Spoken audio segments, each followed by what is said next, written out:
5 kelebihan kalau hampa beranak melalui bawah. Vaginal delivery. 1. Bila kita beranak dekat bawah, kau perasan tak? Baby kena masuk dalam kawasan yang sangat sempit. Seakan-akan macam ada tekanan pada badan baby. Kau tahu tak? Baby bila duduk dalam perut, dalam masa 9 bulan, dia sedut air ketuban masuk dalam paru-paru. Secara tidak langsung, paru-paru baby dalam perut dalam keadaan basah. Tapi bila dia masuk dalam keadaan waktu nak keluar, waktu lahir dekat bawah, dia squeeze paru-paru, seakan-akan macam nak keluarkan segala lendiran dalam paru-paru supaya baby boleh bernafas macam biasa. Itulah kebaikan ataupun kelebihan beranak macam biasa. Dikurangkan risiko, pernah dengar tak?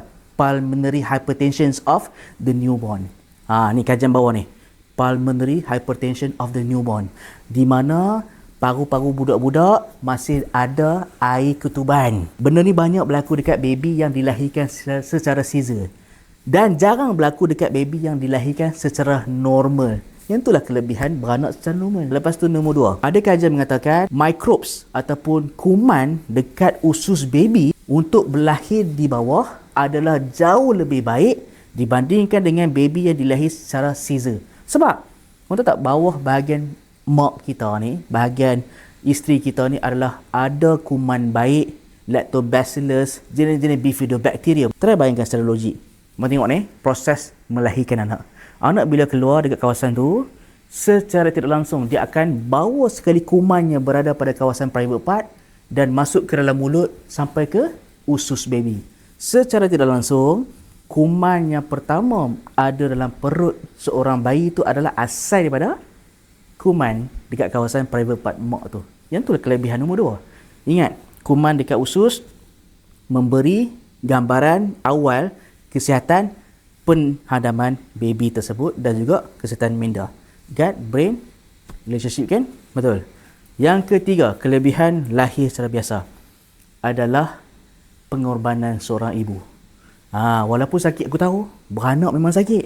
Sebab itulah Tuhan menjanjikan apa? Pahala syahid kalau kita lahir macam biasa. Penderitaan tu gugur dosa-dosa.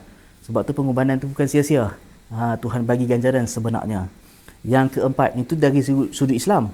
Dari sudut sains pula, yang keempat adalah bila kita lahir macam biasa, try bayangkan, baby tu doktor letak kat mana? Letak dekat dada mak.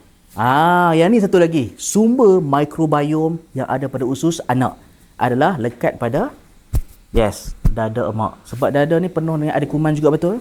So kuman itu akan menjadi first gut microbiome untuk baby sebenarnya. So benda tu nampak macam tak ada, macam tak penting. Tetapi bila dari segi kesihatan dan juga saintifik, benda tu main peranan yang sangat penting untuk kesihatan penghadapan baby tersebut.